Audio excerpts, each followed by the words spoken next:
I'm going to be talking about very young children, because that's when these cases begin. And I'd like my first slide to show you some of the things that these young children may say. This is by no means a complete list, but such remarks as, "When I was big, I was an airplane pilot." They may fill it out in different ways. The rejection of the mother, the disparagement of the immediate surroundings of the child, and something about what the child claims to have done previously. Let me show you and tell you briefly about one case. I'll give you a kind of feel. Yes. This is a child of Lebanon, a Druze. It's a sect originally of Islamic origin, but now they consider themselves separately. She's there about 18 months old, picking up the telephone and calling into it, "Layla, Layla, Layla." When she could speak more, she spoke about a previous life as a middle-aged married woman who had children, one of whom was called Leela. And this deceased woman had died not long before our subject here was born. She actually happened to die in Richmond, Virginia, where she'd come for cardiac surgery. Here's the little girl when I first met her. Sorry the slide isn't better. And she's here between 6 and 7 years old, still speaking fluently about the previous life, still attached not only to the children of the deceased woman, but also to the husband of the deceased woman, whom she used to call 3 or 4 times a day to ask about how he is, his health, what was going on. Immensely jealous when he seemed to show some interest in a neighbor who had been a friend of the deceased woman and ultimately married that person. Here she is at the age of about 25 as a young lady, still unmarried, still very attached to the husband of the deceased woman. And here's the deceased woman herself.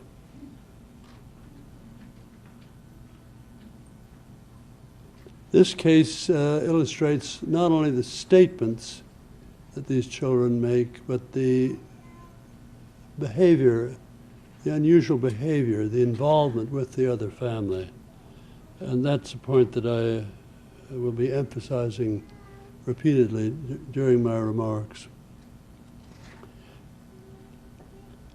It's part of a lesson for myself, because when I first began studying these cases, I thought they would consist only of statements that the child made, and all you had to do was verify those and make sure the child couldn't have learned about the other person normally. But there is much more to the cases than that, as I subsequently discovered.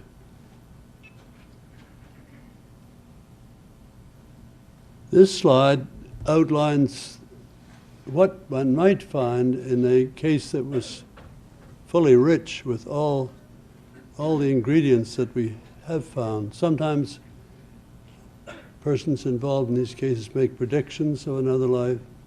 Sometimes there's a dream, usually by a mother-to-be, about who's coming back. Then the baby is found to have certain congenital anomalies, birthmarks and birth defects. Then come the statements that the child makes. And finally, an array of unusual behavior almost always manifests. The behavior might include phobias and aversions, phobias of the instrument of death or of the site of the death, such as a place where a drowning occurred. Equally prominent are philias, especially for foods, for intoxicants like alcohol, tobacco.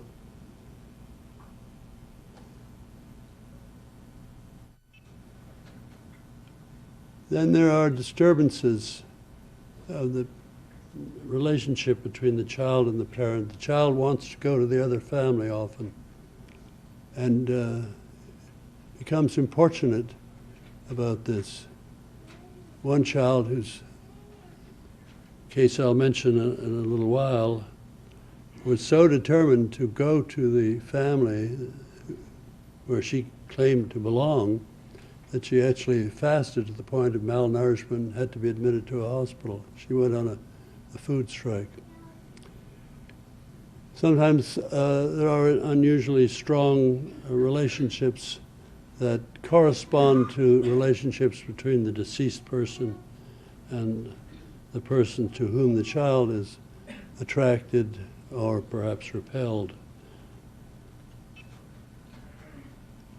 Some of the children show vengefulness or tendencies toward criminal behavior that correspond to events in the previous life that they claim to remember.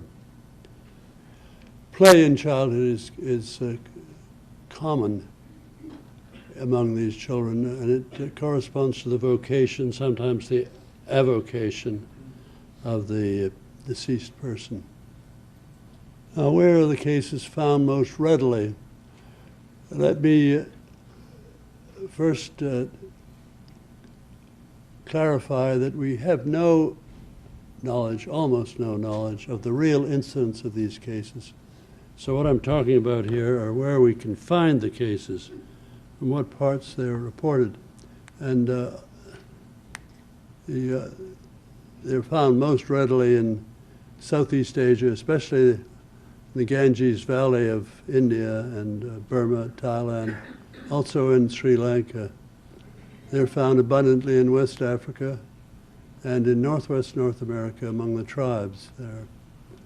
But they are also found in other countries, including Western Europe and North America. And I have a book now just about to go to press on cases in Europe.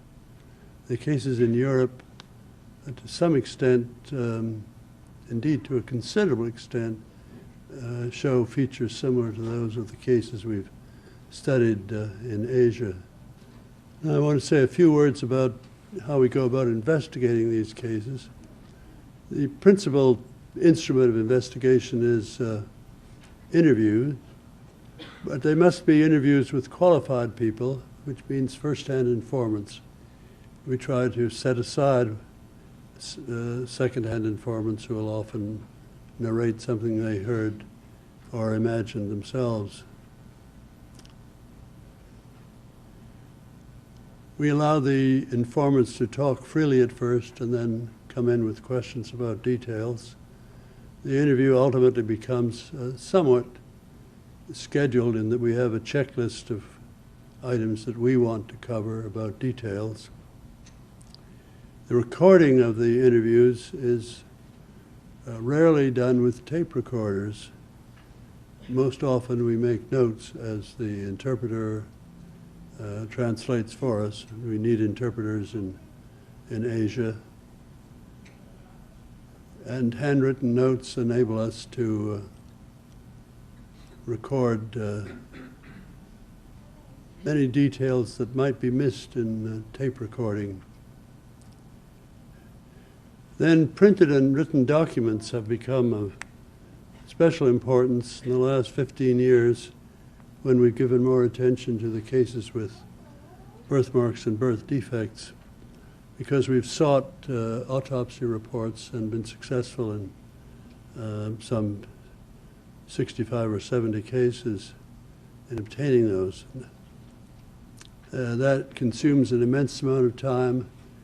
One has to drink cups of coffee with the bureaucrats who have access to the records, and then perhaps in addition give an American-made shirt to the clerk who will actually find the record.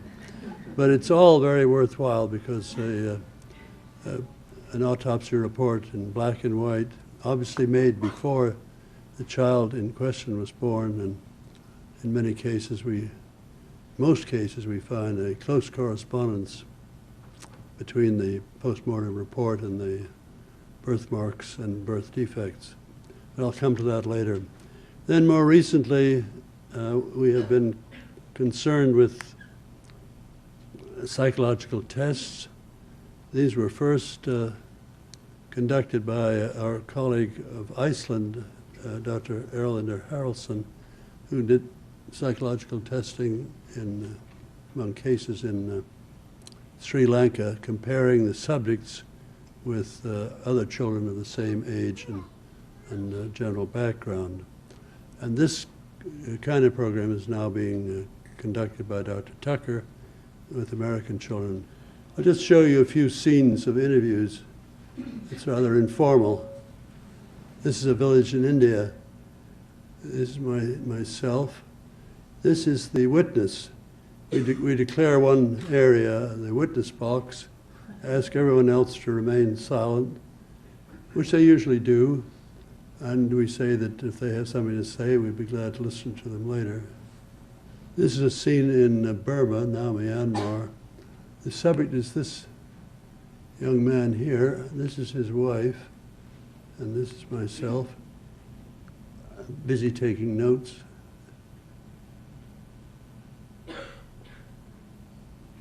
The subject has what can't be seen. He had a prominent birthmark on his head. He remembered the previous life a man had been shot by communists and his body thrown into a river.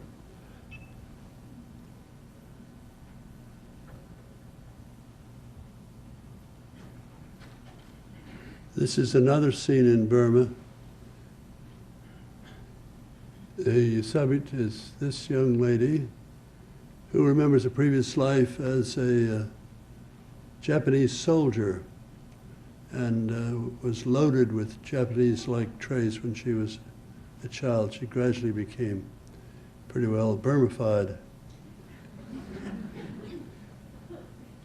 This man beside her is totally blind, but notwithstanding that, he accompanied me wading through rivers and crossing desert plains, and was very zealous in finding cases for us and acting as interpreter. This is U Win Mong, my principal interpreter in Burma. The crowd again is typical, but very congenial and mostly uninterfering. I want to say something about the alternative ways of analyzing the data. We can look at each individual case and consider alternative interpretations for it.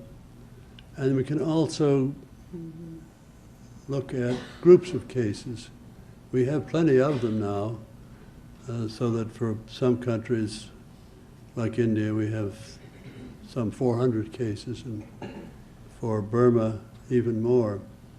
So it's possible to make analyses of the cases within a country and then to do cross-cultural comparisons.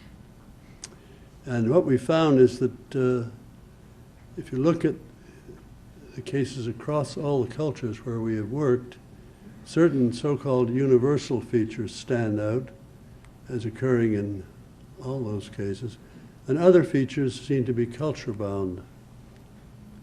I'll say more about the universal features. I put that in quotes because it's a little grandiose, and perhaps a little too strong, but it is true that we have found these features in all the cases of cultures so far studied.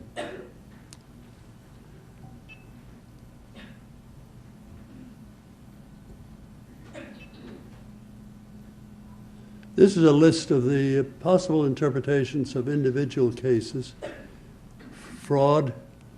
We have come across a few fraudulent cases. I published a paper some years back on cases of deception and self-deception. I think they're exceedingly rare. The people involved in these cases don't have the time or the motive to engage in an expensive, that is expensive in time, fraud.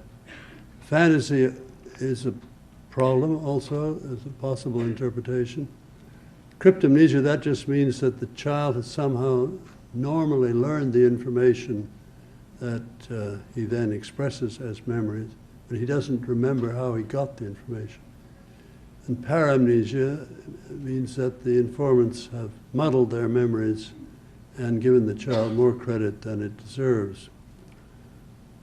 The genetic memory I put in for completion, but that's, as I could say, an impossible interpretation of these cases. If I were to coach a skeptic, I would tell him to concentrate on paramnesia, confusion and unconscious editing of the memories of the informants. If you can eliminate all of these possible interpretations, you get down to what we call paranormal processes, like extrasensory perception combined with an identification with a deceased person, or possession, a discarnate personality influencing a child, imposing memories on it. There are cases that might lend themselves to these two interpretations, and they should be considered. And then we would come to the idea of reincarnation only last, if we could eliminate all the other interpretations.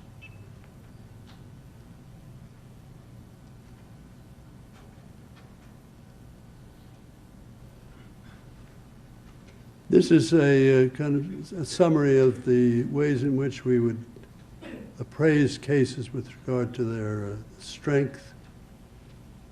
The subject statements must correctly correspond to events in the life of only one deceased person. So that requires a fair amount of specificity in the names given. And then the two families concerned should have had no previous knowledge of each other. And then ideally, the subject statements should be recorded before they're verified. Unfortunately, too often the parents, under pressure from the child or influenced by their own curiosity, try to find the other family if the child is given enough indication, and they then carry out their own verifications before we reach the case. And so that after all these years, we still have only 35 cases in which the subject statements were recorded before they were verified. Failing that, we can accept a case if we get to it fairly soon, preferably within a few weeks or months of its development. I mentioned these universal features that occur in the cases of all cultures so far studied. The very young age of starting to speak is one of them, and then the age of discontinuing the spontaneous references, usually 5 to 7 years. Some children go on longer, and a few even claim to preserve the apparent memories until adulthood.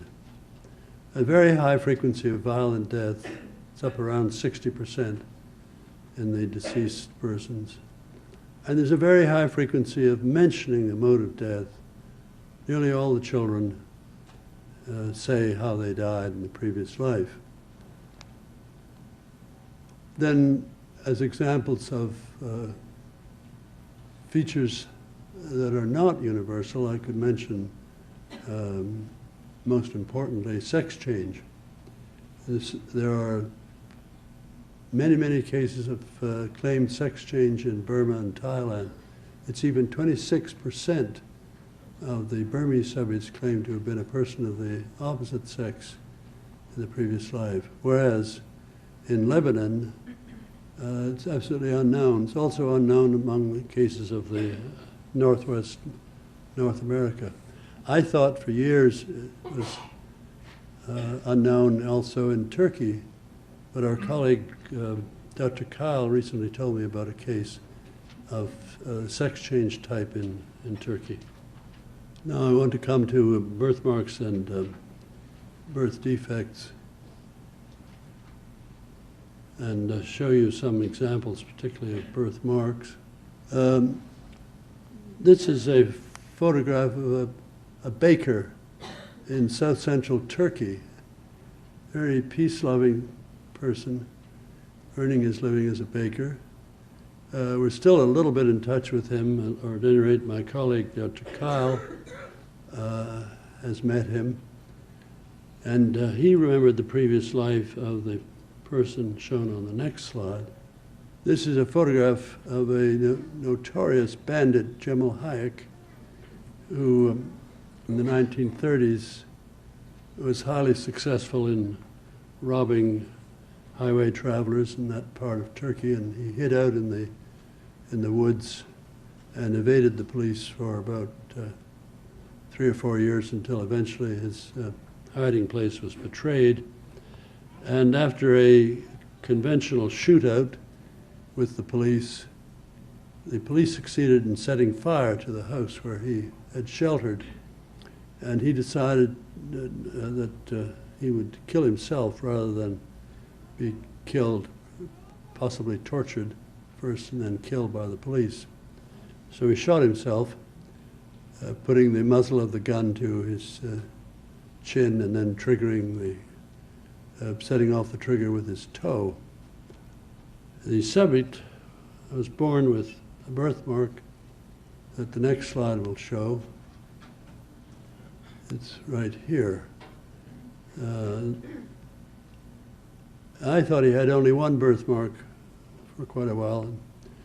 Eventually I met one of the policemen who'd been at the shootout, and he claimed that he'd been the first person to kick the door of the house open and go in and see the bodies. And then he described to me with unnecessarily dramatic vividness how the bullet had gone right through and had lifted his skull right off the top of his head.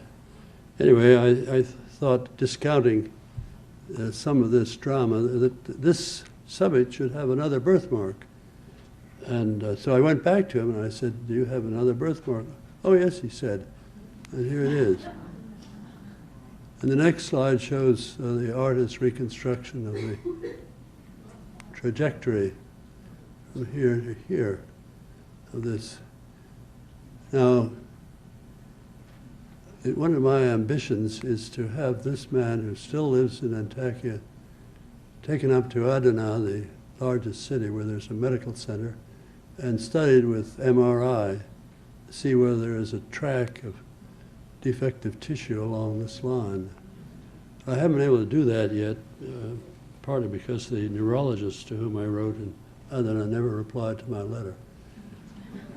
But the subject was quite amenable to that, and the next slide shows another subject. This is a young boy of Thailand, remembered the previous life of a school teacher who had a sideline in gangsterism and was shot as he was riding his bicycle to work. And this boy had 2 impressive birthmarks that the next slides show. This one is small and round, and the next slide, that's on the back of the head. The next slide shows the birthmark corresponding to the wound of exit, large and irregular. He's still living in Bangkok, and we also would like to study him with MRI.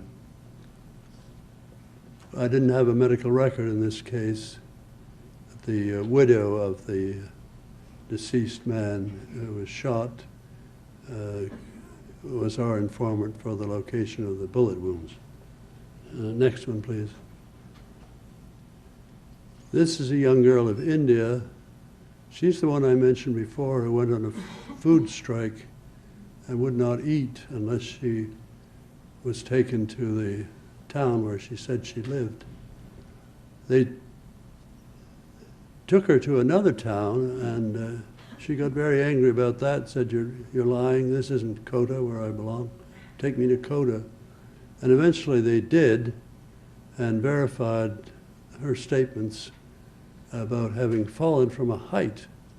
And the next slide shows the young girl, a cousin, there was no relation between these two children at all, but they were playing together, this child and a cousin, above an open area in the house where there was a stairway and a well, but a very low railing. And apparently the two children, teasing each other and jostling each other, were so in position that one of them toppled over this low railing and landed about 3 meters below on the hard concrete floor. She was taken to a hospital, and I did obtain a hospital record that showed she was bleeding from the right ear, and she died a few hours later. I presume that she had a fracture of the base of the skull, and the child, this is the deceased child, whose life was claimed to be remembered by our subject. And the next slide shows the birthmark on our subject. We're on the right parietal side of the head, corresponding pretty well to the site where the child landed on her head and the pavement below. I've got one last slide for which I also have a medical record.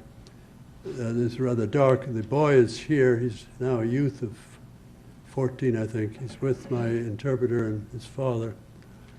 And the next slide shows the birthmark he had. Now this is an area of decreased pigmentation, which is not uncommon among these cases. And I got an autopsy report in this case, and I persuaded the pathologist to help me find the postmortem report to draw circles of the wounds. It was a shotgun killing, and the next slide shows the location. The principal wound is here, but as you'll know, in a shotgun killing, the pellets of the shot disperse. You can tell the distance of the gun from the victim by the dispersion of the wounds. Can we go back one slide? You see the birthmark here, and then the next slide shows the